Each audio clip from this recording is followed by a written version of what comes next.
Well, hi there. You're watching and or listening to Podcast is Broken, a podcast where we attempt to make Canadian news fun or even the est, if we can get away with it. My name's Brittlestar. I'm Steve Boots, and I'm a firm adherent to the term more fun. My name's Lisa, and I think we're funnish. Funnish. and guest?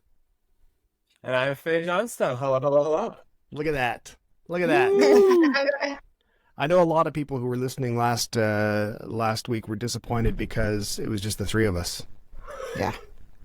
Wah, wah. I think we had raised the bar by having guests and then just abandoned the guest idea because we thought we don't need to have guests every week. And we might have been wrong. It turns out we need ringers. We need ringers and dingers. Exactly. So yeah. Speaking of ringers and dingers, we're going to chat today with the amazing Fae Johnstone, and Fae is a force of nature. Does that seem to describe you well enough? I think, Fae. I'll take it. I have one woman gay war room sometimes, if that counts. Love it. Well, as a straight white middle-aged man, that terrifies me. No, I'm just kidding. And so many other people out there in learning these days. Well, that's just it. So I think we've got a whole bunch of questions, but feel free if Lisa or Steve, you want to start off, and then I'll compose myself, because all I'm still thinking about is levels and microphones. Oh, my God. Where do we jump in? I don't know. Steve, you have anything to go? Because I get on so many directions. I'm in Alberta, so Well, and so I think this is sort of the natural place to start is... I think trans rights and trans issues are front and center in the news lately, and with the sort of trans exclusionary policies that are being rolled out in Alberta and Saskatchewan, and I think New Brunswick too. Is that still in the works? Mm-hmm. I'd just love to hear your take. Why do you think it's happening now? What do you think that people who are just out there listening to this can do about it? I love that question. I think the why is it happening now is something that's actually been missed in a lot of the dialogue so far. I think folks don't understand that, around the world we're seeing this like pushback and populism, and it's actually using trans issues as a vehicle to make it happen. We see that in America, we're seeing it in the UK. But the other piece to me is we're in a time when a lot of folks are struggling.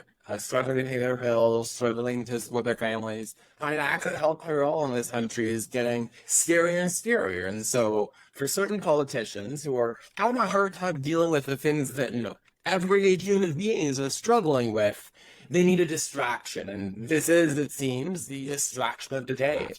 Trans folks aren't that numerous, and so there's a lot of space to make lines about us. And if you make everyone angry about those gay people and trans people, they will realize that you're failing to deliver for their families. That is an amazing answer. It was a good answer. What's interesting to me, and one of the things that kind of sticks out to me, is that this anger that people had in general, en masse, not just people, but a select group of people, really was amplified during the pandemic when there wasn't any clear answers and things kind of got, regular life got thrown up in the air as far as they were concerned, and they didn't know what was going on, and it was all kind of scary. And the point you make about, people looking for healthcare and trying to find a family doctor and all that kind of stuff, do you think it's because people are looking at trans issues specifically and saying, well, that just seems discretionary? Is it literally just a case of like the people who are all bent out of shape about it and upset with it? Is it because they don't understand the idea? Well, it's not necessarily discretionary. That seems like it's not right. I wouldn't choose it. I think one piece is this isn't an issue anyone was like asking for, right? Like we have other priorities, but I also think behind the scenes, it's not just the public sphere of this. You've got conservative parties that have this really organized social conservative faction that grew and expanded through conspiracy and all of the stuff that came to the fore during COVID.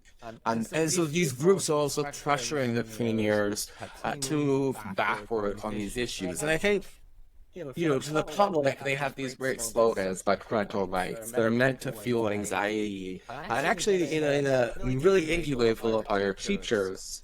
But the actual agenda here is way beyond trans, right? Like, I don't think any of these governments care all that much about trans people. But the ground that they break by attacking on these issues sets the stage for other battles, right? Like, when I look at Alberta, I see the parental rights policies as a way of rolling back inclusive education and effort for the exclusive for all kinds of kids. When I look at them messing with healthcare for trans people, that's a precedent that will allow governments to meddle in access to reproductive health service that is under the same argument. So it isn't just about trans people. They're using the public's lack of familiarity with us, carrying out with this anger, and using it to push a really scary agenda that extends way beyond the market of the population. So I'm in Alberta. I'm sorry. And don't apologize. Don't apologize. I'm apologizing on behalf of my province. So understanding, we saw it first come with Blaine Higgs out of New Brunswick, and then we saw Scott Moe, and then Danielle said, "Hold my Kool-Aid," and sort of took it over the top, right, with the proposed legislation. I know, well, call it as it is. And so, like, recently, they had their, what was it, their Ku Klux Conservative Conference in Ottawa that they all attended. Thank you. Oh my gosh. You asked me to talk, so no, I'm loving it. I'm loving it. I'm loving it.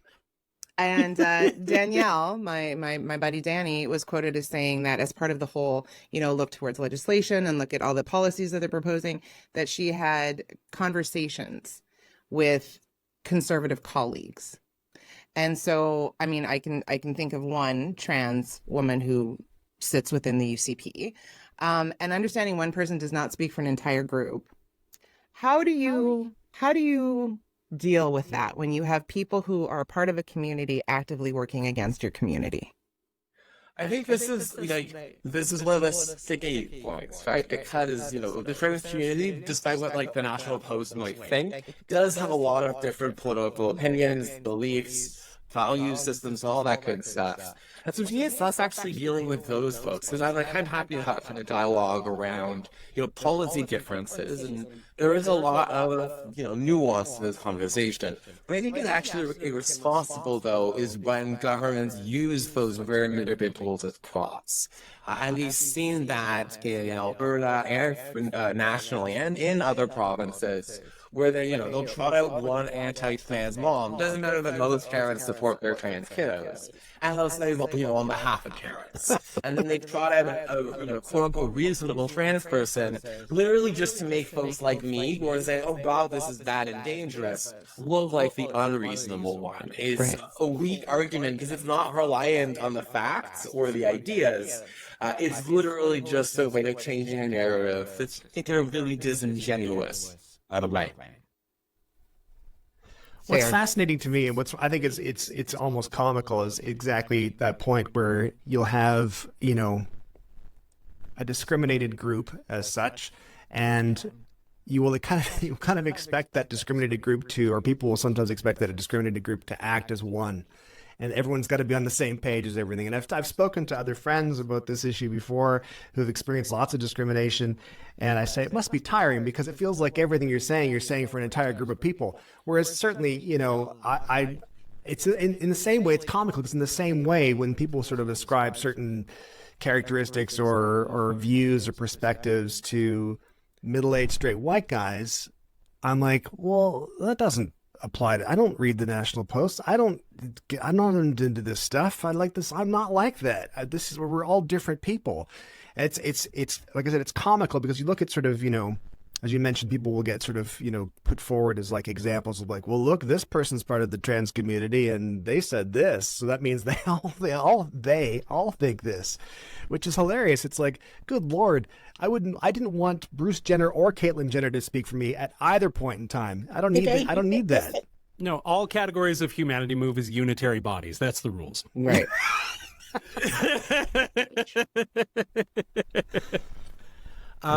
So, Faye, I have a question for you, because as a teacher, I've experienced conversations with a lot of parents who I'm trying to figure out a way to artfully phrase this without coming across as rude, because I don't want to, but it's a common viewpoint. There are a lot of parents who aren't necessarily transphobic so much as they think they're being protective of their kid. They think that kids are just kind of kids and they're very imaginative and this is just a phase or whatever it may be. And you and I both know it's way more complicated than that. But what do you say to a parent who isn't necessarily a transphobe? They're just a parent who's worried about their kid. I love that question, but I think one of the struggles right now is we're dealing with a poison political environment, right? Because the bad guys came out with this parental rights language, and we're stuck saying, well, we support parental involvement. We know that the overwhelming majority of parents support their kids. And we also know that we need space for these kinds of dialogues, because folks are going to have genuine questions. And that people learn invested in their kids. They never know what their kids are learning at school, what their lives are like, all of that good stuff.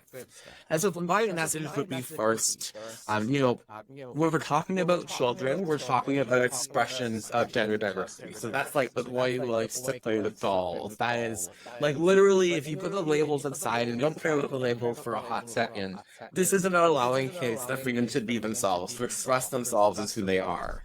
When we do have a kid who, realizes maybe they're 12, 13, or 14, they realize that they're trans, and they want to use a different name or product at school. We know that the goal is to have the parents involved in that as well.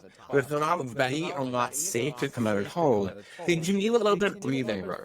And we don't have good data on these policies. So in my encounter with teachers and with parents, I know that the period of time after a kid comes out of school to where they're out at home is extremely short. And that being able to come out of school gives them the courage, the support system to be able to go and have what can sometimes be a tricky conversation with parents. And so our goal is parental involvement. And it also has to be, evidence-based policy. We need to chat with teachers, to chat with moms and class, to chat with young folks, to figure out a solution that works. My annoyance with this whole dialogue on this whole policy is that that's actually what we've had for years now. We've had the policies that encourage parental involvement while making sure that in that small group of kids that aren't safe at home, we're ready to keep those kids safe. I think you make a good point because, sorry, Steve. Go ahead. When we're talking about how this latest cause of anti-trans, anti-LGBTQ plus communities is it's a slow increments into taking bigger things away. And so certainly in Alberta, when we saw the policy or the alleged policy that they're going to be presenting in the fall, it's centered around youth and pronouns and gender, but then it also spoke to sex education, right? And so as opposed to it being the what we've always had is the opt-out, right? Everybody gets it unless you intentionally opt out. Now they're turning it into an opt-in. So it is a slight infringement as we're going forward. And so how do we, to Steve's question about parents and education wanting the best for their children, when the parents aren't educated and we see politicians using fear-based theory, how do we circumvent all of that to get a better understanding? It's a loaded question, but yeah, can you fix that for us, in like the next 20 minutes? Yeah, because then I can go out and help. I can go out and help. I mean, this comes out on what, Tuesday? You're fine, right? If you can get it done Wednesdays with a little drama, that'd be good. Yeah, I'll start by following. Yeah. So I think this is how we do it, right? Like these politicians, they're using slogans, they're using fear, and we respond by choosing facts. We respond by engaging in nuance, by having conversations. And I think that is the solution. We also respond by getting back to, I think, like the framing that is the honest framing to this. This is governments and a powerful, small handful of humans who want to control our bodies, who want to limit the freedom of some, so we all have to live by their rules, and they want to maintain a social and economic structure that leads them to benefit. The world right now forces most trans people to live in poverty. Because of discrimination, because of inequality. Trans people are working class people. We are a community, like so many others, we're struggling to pay our bills, to deliver for our families, and lead good lives. And so we need to come together and recognize that this isn't just about us. This is about government and social conservatives exerting their agenda over all of us. And we're just a convenient stick. Which brings me, I mean, that brings up the term agenda again, and I'm curious as to what you think the agenda would be. Like, what I think it's important to kind of make that as transparent as possible for people to, like, what is that agenda? Is that, to me, the agenda just seems we want to win, and we're going to sell the illusion of security and safety and normalness to people, and nothing will be challenging. Is that the agenda? Is that it? Is that all there is? The agenda is just to win and do it that way?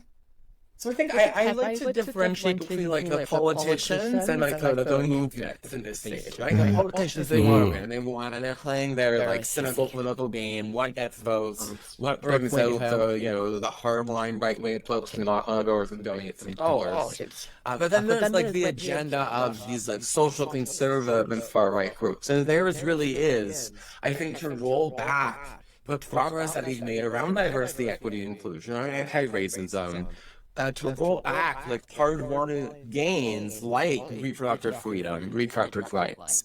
I think their goal is to reinvent a society where it's okay to punch down a person who's a little bit different, and where we live in this space of such like intentional naivete that we don't recognize the harm that we're doing to others in our communities who are different than we are. Is that purely religious, do you think, that idea? Like, is it for the extreme right? Yeah, they're totally, like, historically, I would say some conservatives were, fairly universally religious or faith-motivated. I think we've seen a new brand emerge over the last few years, and that is, like, the harmful conspiracy theorists, more, like, broader far-right type, and I think they have less of a, like, faith-based rationale to the foundation of the world they want to live in. I think is still the foundation of some, like, Catholic priests in the 1910s who loved the idea of controlling people's bodies. I think there's a Venn diagram there, but I think these folks bring a bit more of a, like, reactive, angry, diversity is bad, out needing, like, a faith-based rationale underneath it. Right. So when you talk about this sort of faith-based rationale and how things have sort of moved past that into the conspiracy space, how do you combat that sort of conspiracy thinking? Because, like, you can tell people, like, people will tell you that they're terrified of the idea of young people having, surgeries, when in reality the numbers from those are functionally zero. Maybe. And you can tell them that all that you like. And they're still going to be absolutely terrified of the prospect of the thing that isn't happening. How do you bring these people back to reality? Because in a lot of cases, they're people who are speaking, like we said earlier, out of genuine concern. But they seem like immune to factual information. So we don't think about, like, I think about the spread of the population, right? Like 20%, and these are made-up numbers, I'm not saying full data, but, I think about 20% of society is folks who are, progressive, they care about human rights, they believe in diversity. There are folks who solve this assaults, quote-unquote, my camp, our camp. And I think that's 60% who could go either way. Those are folks who probably have a belief along certain values that are reachable high rhetoric coming from the opposition side, from the fear-mongering or disinfo. The last 20% are, the far right, devoted, dyed-in-the-wool, social conservatives, and, everyone else in that space. I don't care in particular about that 20%. I think, some dialogue around de-radicalization, support for folks leaving cultivation spaces. There's some healthy interventions needed in that space. But my focus is on that 60% who are movable, who are open to the conversation. And in my side, I think these sometimes do struggle to communicate their message in a way that makes sense to the rest of the world.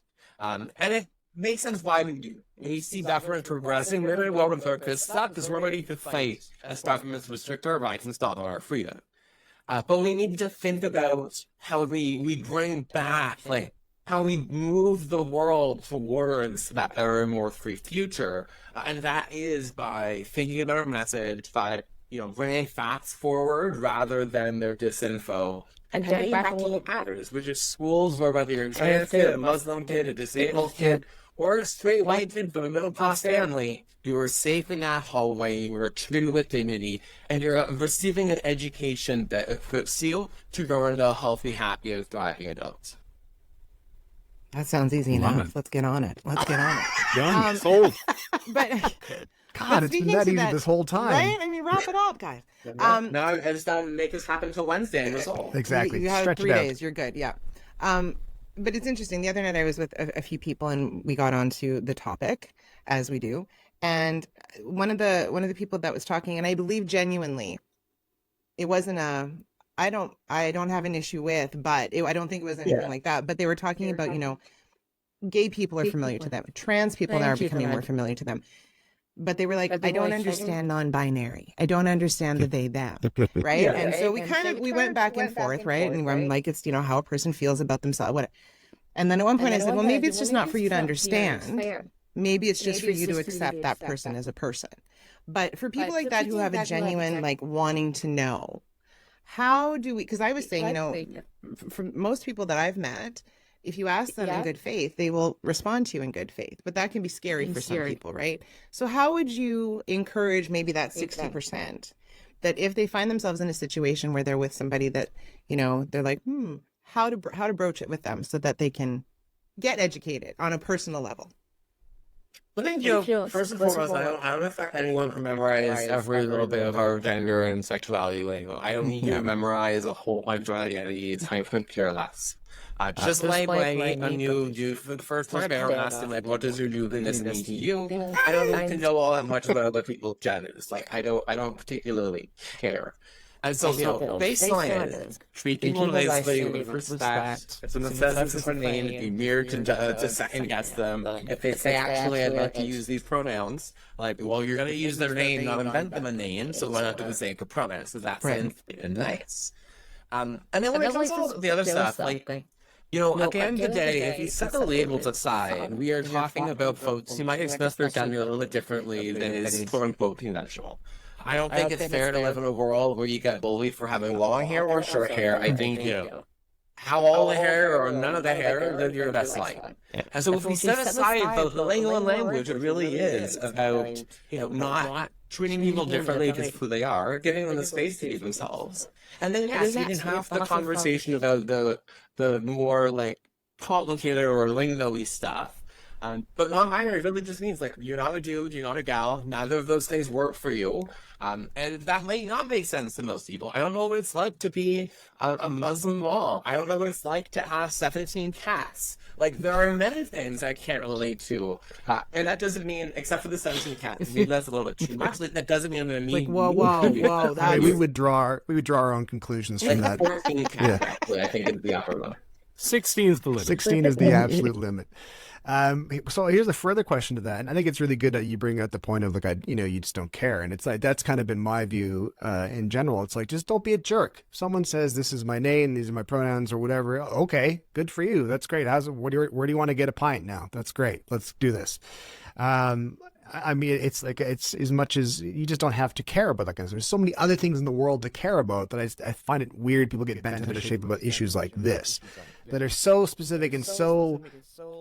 They're very important issues, but at the same time, they are so minimal, like statistically minimal, that it's like, why are we spending time fretting over this? It's okay. Just be nice to people. That's all that matters.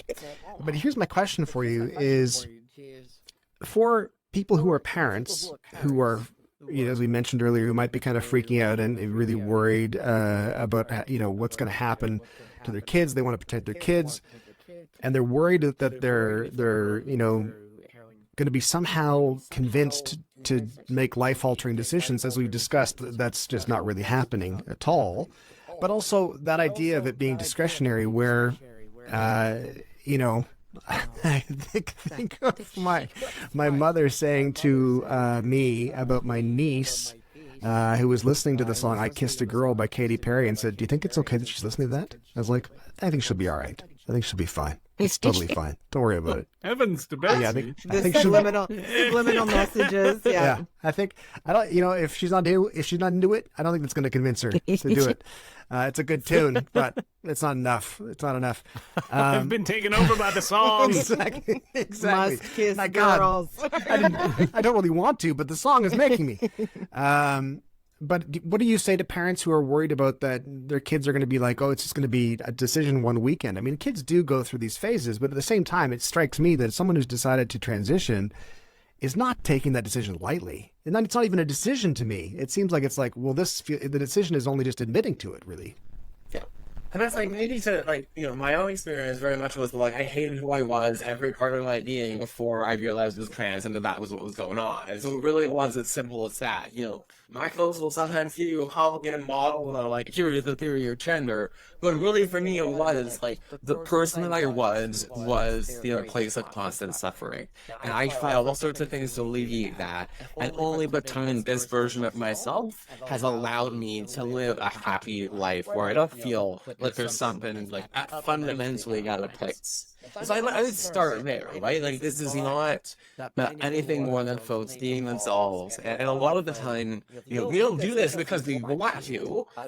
There's nothing wrong with being trans. But, especially when I think about schools, we all know that the gay kids still get bullied by the other dudes, right? And imagine when you're a trans kid, and imagine you have a shame and stigma. The far right likes to pretend there's all this gender stuff at school. They raise a flag for a couple of days. They talk about, maybe don't bully the kid with two moms. It's fostering respect is what our school education is about. And addressing poor mental health and high rates of bullying for queer and trans kids, just like we do for Muslim kids, for Black kids, for all of those kids. And so I would just come back to, no one is pressing anyone to go in any direction. The trans kids, they lose something. They pay a price for becoming who they are, for being honest about themselves. And the last thing that they need or want is, they don't want to feel special. They just want to be kids. They want to live their lives. They just need to do this thing to be able to live those lives.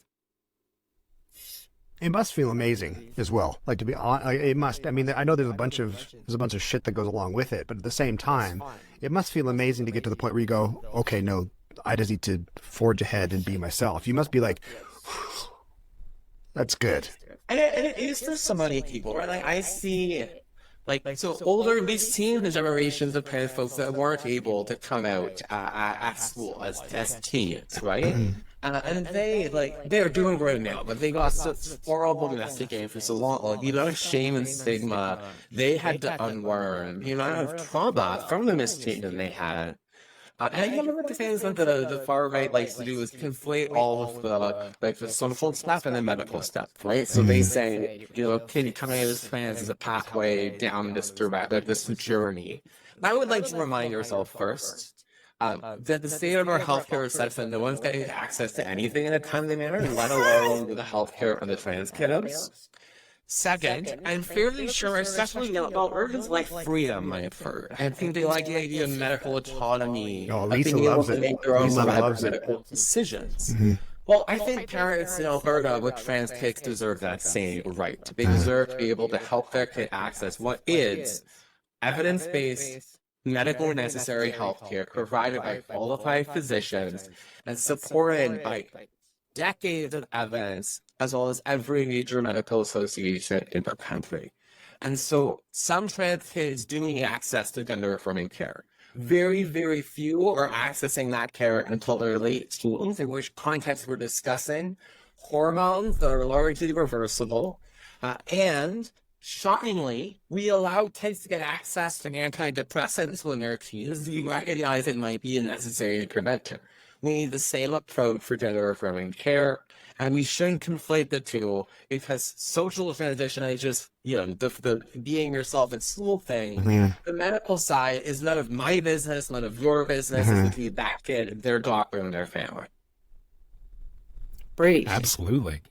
So, so we've talked a lot about sort of the trans experience, but my question to you is sort of, as the trans experience has gone in a lot of ways recently from being a personal experience to being a political experience too. And I know that's always been the case, but it feels like it's more than ever in recent years. And so my question is, like, how personally do you navigate that? Like, your whole existence and being has been politicized. How do you deal with that? I do a lot of writing shows, and I drink more wine than I did a few years ago.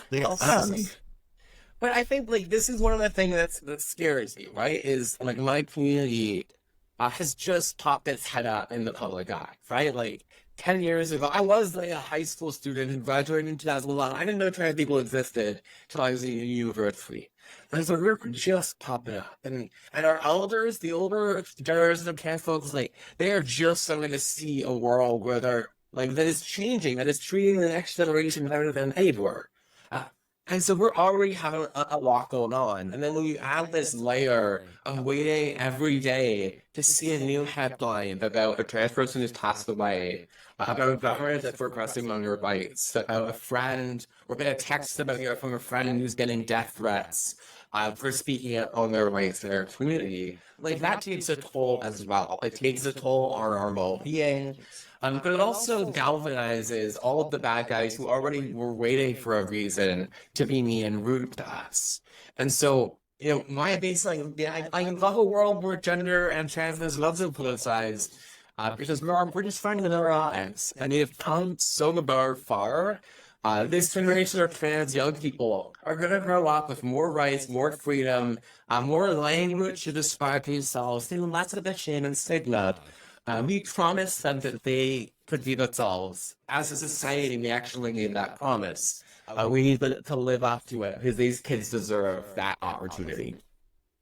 I think too, for as much as there is the negative on the political side, it does bring more support, right? So as a cis-het woman, I will go to the mat, right, to defend, because I have privilege and the ability to do so.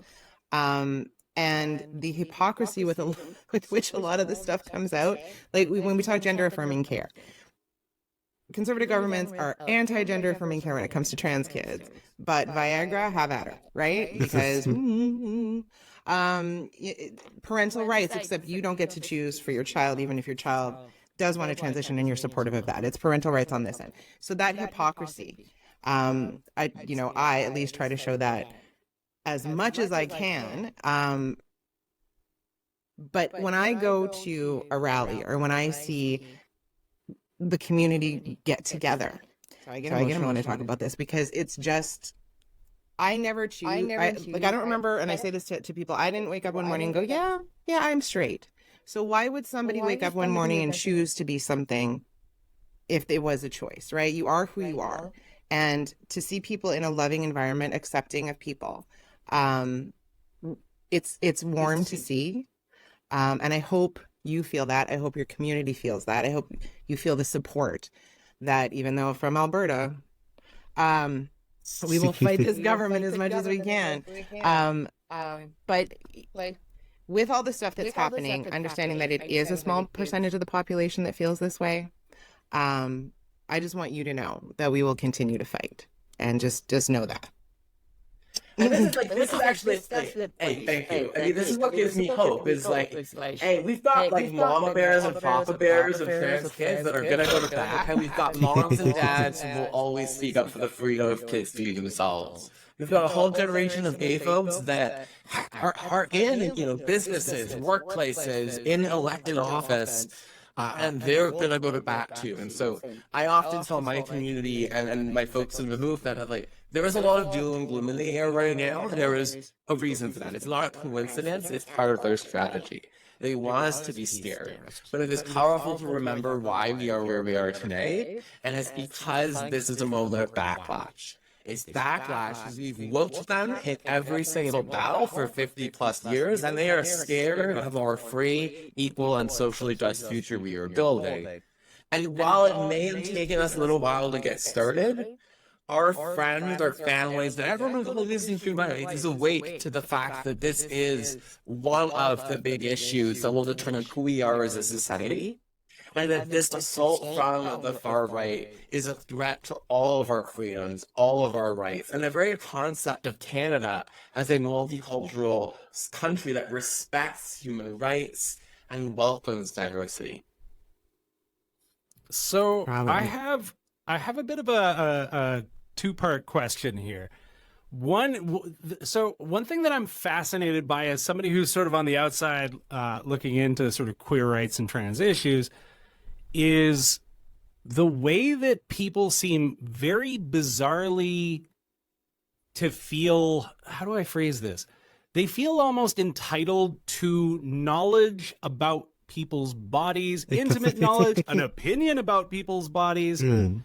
And so I think part of that, and this is the second part of the question, is that also seems to be paired with this sort of inherent sexualization that a lot of people have for queer people and trans people in their minds. And so what do you do about that? How do you help to explain, like, these are just people trying to live their lives.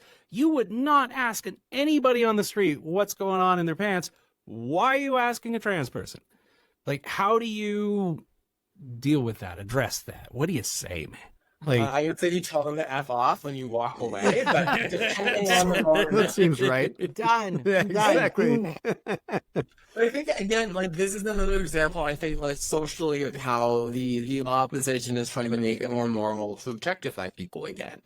I have found it shocking how many folks on the far right have pictures of me in various outfits and clothes saved on their phones, literally ready to post whenever there's an opportunity. I'm like, that's so, like, deeply creepy. Like, John King, why do you have pictures of me saved on your phone? But aside from that, it is, like, some of the time if they attack any trans person that they have, and they do it by targeting our bodies, and making insinuations or asking messy, icky questions about our bodies, and to make it more normal, to be able to do that to folks of all genders, folks from a whole different range of identities. And so I think they hope that because the public doesn't know trans people so well, doesn't understand, that it will allow the world to get away with that stuff. And then it sets a precedent for them to do so again and again and again. And my baseline is, inside of very unique situations, I don't want to know what your genitals look like. I don't want you to know what my genitals look like. I don't need to know your phones, your chromosomes, or your hormone levels. Because that's kind of not my business. And I don't like the idea of any government or society making us prove what gender we are by showing our bits, because that's kind of icky. Mine are pretty impressive. Anyway. I mean, to me, I'm not comparing it to anybody else, just myself. It's for the OnlyFans podcast. Yes. Podcast is broken after dark. that's the subscribers only content. Here's a question for you as well, and it's I think one of the things that, again, I think about my mother, and when I think about, as an example for this, I remember her famously, and this is just more of an LGBTQ plus angle on this anecdote, but I remember taking her and my father to a pub in Vancouver. We went into the gay village with this fantastic pub, and she's looking around. And it was kind of her first, even though we grew up we live in a theater town. She's had lots of gay friends, and it's just, she should be used to this stuff. She's like looking around in the car, and she says, you know, and as soon as she says that, I know we're in for trouble. So I brace myself. You know, it's not the gays I have a problem with. No, it's not. It's not the homosexuals I have a problem with. It's the perverts. I was like, yeah, I think we all on the same page with that, Mom. I think those are two distinct communities. Controversial take. The Venn diagram is two separate circles. Well, actually, I have the same comment when I go to the Catholic Church. You win the internet today. Thank you. Yeah. Mic drop, we're done. Yeah. That's why I try to stay away from them. But just to get you my question here, sorry, Lisa, is for people like my mother and just people in general, I think a lot of people are concerned about meeting someone who is trans because they're like, oh, what if I screw up? What if I mess it up? What if I do something wrong? What is the one or two faux pas they must avoid doing apart from saying, hey, what's in your pants? That's probably number one. It's a good first step. Yeah. Yeah. I think my biggest note, I hate this, like, concept of like political correctness. And my hot take is that it's like an invention of social conservatives to make like people were trying to just be decent, being worried about being decent enough. But my baseline is like, yeah, just like let out the breath that you're holding in. I'm not expecting folks to be perfect. I am 5'11", I had a deep voice, broad shoulders, all that good stuff going on. So I confuse people fairly frequently. I understand that. I'm obviously you can like, you know, be weird, less obsessive with gender as a rule. But in the meantime, just, you know, respectful to the power, engage with them as humans. You know, use their name if they tell you their name. Don't be like, hey, dude, if somebody you're not sure is a dude or might give you advice that is not particularly dudely. And then you're fine. Like, it's really like, engage with us as you would another human being. And it's as simple as that. I think I've taken offense to the fact that you've used the word doodly and doodliness now so far in this recording. It's too much. Looking right at it's you. Too much. Dial it back. Your dudosity really just takes over the Too room. much. I think the two faux pas would be don't ask what's in someone's pants and then don't ask what's not in someone's pants. That would be the two faux pas, right? Exactly. Just approach it and don't good ask fit. it. It has to be about surgeries. Don't even spend a picture of something like you would in a coffee shop. Like, that's not usually a question I would ask at a coffee shop. Hey, Tom, how's your genitals? Yeah. I'm like, again, that's why I feel the lesson, you know, about dealing with folks who are like maybe different from you, and that's just like engage with them authentically and like deal with your own feelings. Like, folks who are really different. Difference is a thing that exists in a multicultural society. Just like chill and say hello. Yeah, Mom. I hope you're listening. I find, oh, be nice to Mama. My mom's amazing. I know, she sounds amazing. I find it funny because it is really, like, conservatives want to amplify the boogeyman factor, the scariness, right? So they talk about public bathrooms and, like, you don't know who's peeing next to you. I don't care who's peeing next to me. I just want to get in and get out. But I find it funny that we have a conservative, Michelle Ferrari, because I won't say her last name properly because she doesn't deserve it, and now Derek Fildebrandt, who have made videos in public bathrooms. Which is illegal, isn't it? Yeah, I believe it is. With people, like, in and out, like in Derek's, there's... Anyway. Mortified. Half a dozen people. Mortified. Controlling our bodies, restricting our freedom, violating our privacy. Okay, But, like, best part of that, got on a plane for 4 hours. No, he did with not. no means of checking on the post.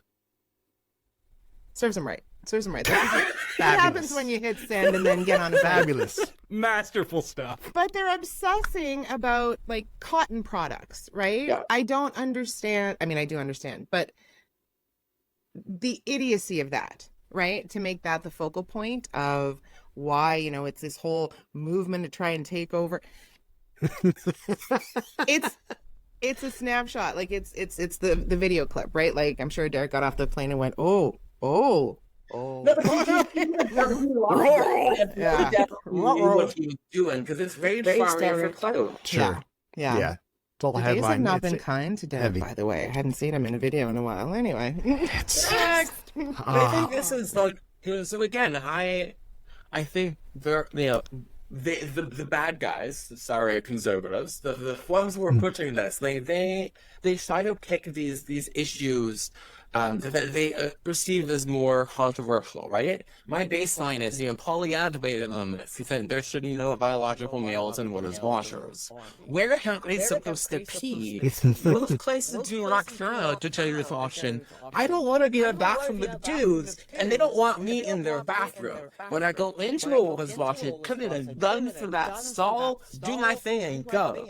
And so we are often very anxious in those spaces as well, because we don't want to make anybody uncomfortable. What we also need to do work is, when it comes to spaces like women's shelters, a homeless saleswoman's her only option is accessing a women's shelter.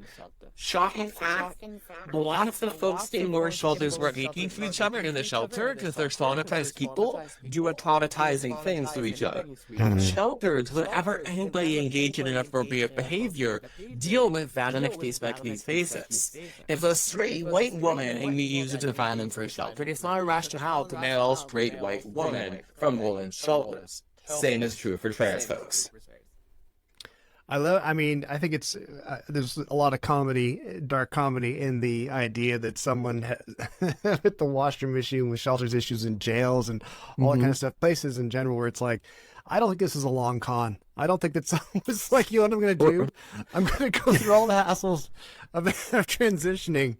And eventually I'll get to go into this washroom, and then it'll be my time to strike. It's not so. It's such an elementary school level of thinking. Like, elementary school kids really believe there's some sort of force field at the entrance to the washroom of the gender that they do not identify with. And for some reason, a bunch of absolutely moronic adults seem to have held on to this belief and thought a person will uproot their entire life to enter into a bathroom. Plus, and again, like, this is where it's not just about trans people that I like to emphasize. Like, in America and the U.S., we're seeing butch lesbians getting harassed in women's washrooms.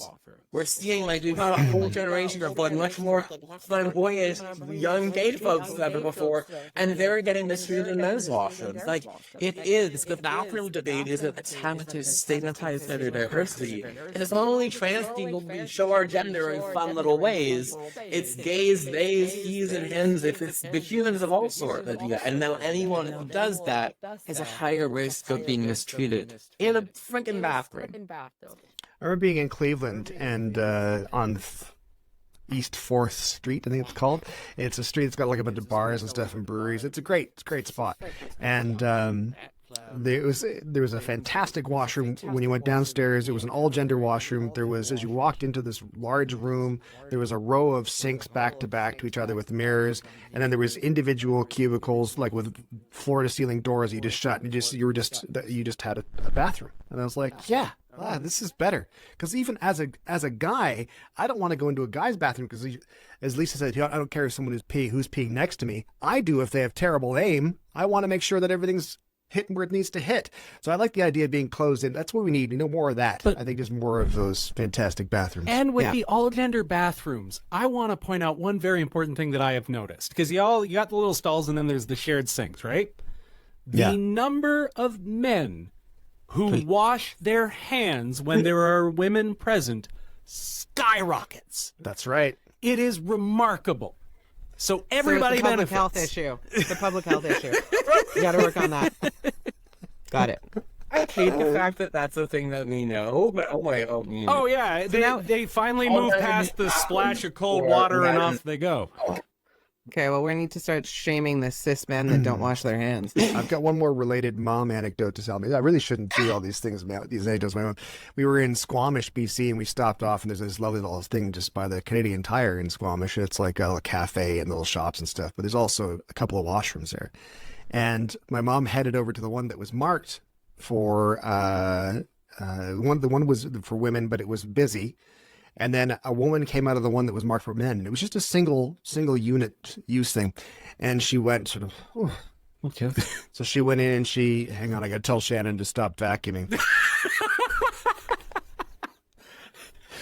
God. The glamours of podcasting. Okay. I want to stop vacuuming. 1 second, because she'll never hear her phone.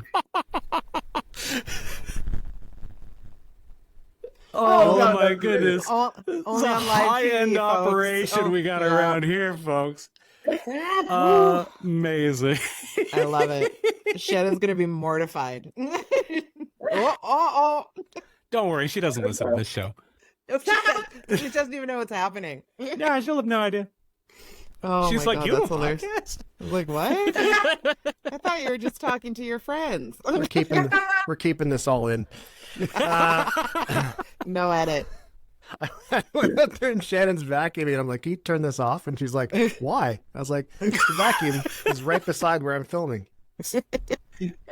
Anyway, let's go back to my mother in Squamish. So she's the women's washroom is occupied. The men's washroom, someone comes out of it. It's a woman that comes out, and Mom kind of raises her eyebrows and goes in. It's just a sink and a toilet. That's it. Differentiated by, I believe, artwork and that's it. And yes, but the toilet had been touched by the butts of men. But she was quite proud. She came back to the car and she said, that's the first time I've used a transgender bathroom. And she was earnest. She was earnest. Oh, love that. Bless. That's actually adorable. So here's as we sort of come to the end of our time chatting today, I wanted to. I often think, I've said this to other people as well who are very focused on causes and making sure that people get treated fairly and people's rights and all that kind of stuff. And I think to myself, don't you ever just want to like talk about Star Wars or something? Like, it must get just there's stuff that you think, God, I wish someone would just ask me a question about my love for Simon and Garfunkel or something. Right? Your favorite color? Well, I think like everything about fair health. I can. I am a video game. I'm a gamer gal at my core. Okay. I can tell you that Civilization, the Total War series, Dragon Age, and I've read every single Wheel in Time book about 14 times each of the series. It's not a short one. All right, none of those things are very cool, so I'm glad we're talking No, about we don't like stuff. any of that. Next. Talking about I got nothing. I'm just like, these are all my interests. My hobbies She's are like, just. that's it. That's all What I else got. you got? Keep them coming. What else? I was thinking that you do other cool things, but that's fine. We'll stick to the one cool thing you do. That's okay. Yeah, that whole activism takes up a lot of time. I have a question, and I know the answer, but I'm going to ask it because I think it needs to be asked. There's the obsession with trans women, and we rarely hear the backlash for trans men. Mm-hmm. You want to talk about that a little bit? Oh, absolutely. Get a little insight. I think I love it because it's like it shows it actually shows something about the opposition, the far right, right? Like they comfort trans women because we are invisible. We are often a much unfortunately, blunter expression of gender diversity. It's like the height, the shoulders, the voice, like it does a whole thing. There are not as many like tall women as there are short, like. There is some space there. The trans boy, the cis boys can be short. We're tall. We're physical on like the physical level. But also like they think you have to be talks about gay men, and then it goes back, right? Like gay men are perverts. Some of them wear women's clothes. Those cross-dressers are perverts. There's something bad. They're failed men. There's something messy about them.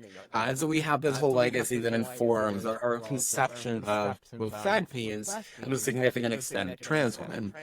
We also have a history here. In a lot of cases, transgender men, if you look at the like 1900s, they might, because of their features, be able to blend in, quote unquote, to certain situations. So you have some amazing stories of women who disappeared and reappeared as men elsewhere and had the best of lives and married and all of that good stuff.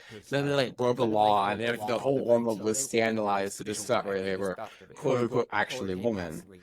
But also it's a disservice to our trans brothers, right? Like, they have a lot of their own needs and experiences.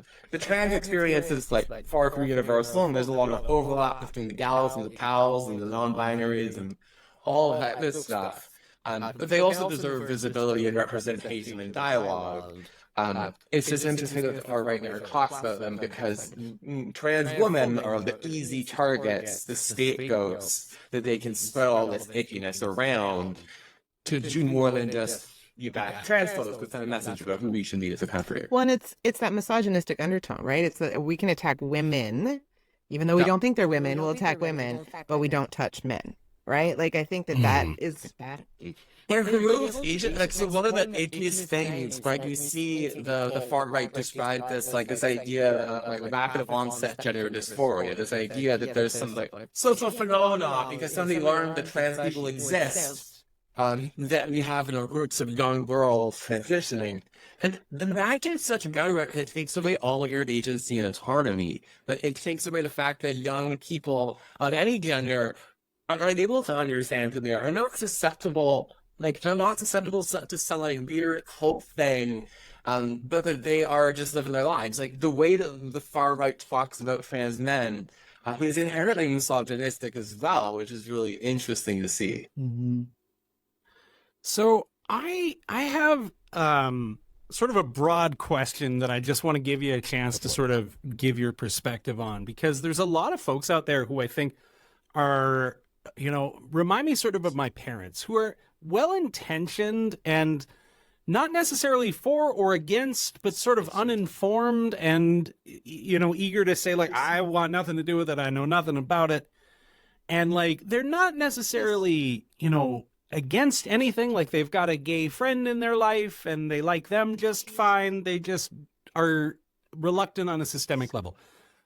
How can we help to inform folks like that, educate folks like that?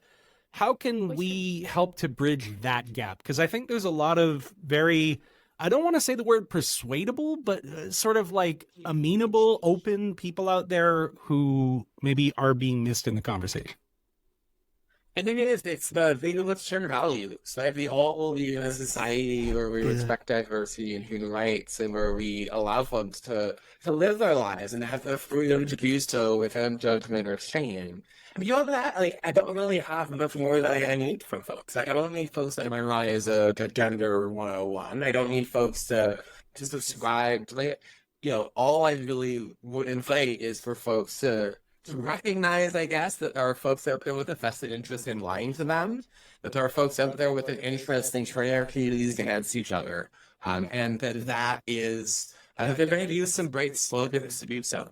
But that if we're believers in human rights, if we believe in this journey towards a better Canada, a more inclusive Canada, we need to actually have dialogue with our neighbors. We don't need to understand everything about them, but we need to be willing to have a conversation across our differences. And then actually another message would be wary of politicians who use slogans to divide communities instead of delivering for all of our families. And I hate that this is happening right now, because my trans friends are having a hard time paying their bills, just like so many folks likely watching this podcast. I would love for our governments to focus on big issues that truly affect Canadians. That does mean addressing, homelessness in the queer community, because a lot of homeless folks make it so your tax dollars have to be higher to pay for those services. And so let's get back to building a more free, equal, and socially just future. Let's hold politicians accountable for the quality of their ideas, and look a little bit deeper than a convenient slogan is actually meant to make us fearful of our teachers and our folks who are different idea. Phenomenal. Hooray. Phenomenal. Wonderful. Thank you so much. We greatly appreciate your time and your insight and educating, and apart from your otherwise really boring hobbies. But apart from that, it was really They're great. good books. Well, I mean, whatever. But I want to just, as you may or may not know, at the end of each episode, we improvise a theme song for Podcast is Broken. We'd like you to be involved in this. You can, usually I take the vocal lead, and I'm willing to give it up if someone wants it, but I'm happy to do it. So Steve, what will you be playing today? I asked my wife what I should play, and she selected the harmonica. Oh, God. It's got actual tones and pitch. That's an actual instrument. I know. You what bet. the hell? This is, it's in C, if that's helpful. Well, good. I think, that's good, because I believe the Batmobile was in C as well, that you played previously. My hole punch that I will be using is an A flat. Okay. I don't. I mean, for what it's worth, I have no idea how to play harmonica. That should make it good. And Faye, what are you using? I'm frantically trying to find something that I can turn into an instrument. Oh, well, the bar is low, so don't worry. Oh, wait, we got it. We got it? Wait. Oh, that's lovely. Oh, Nice. magnificent. Gives it a All bit of a right. Latin feel. I like it. Okay. Faye can start. You start the tune. Okay, you start your rhythm. Go for it, Faye.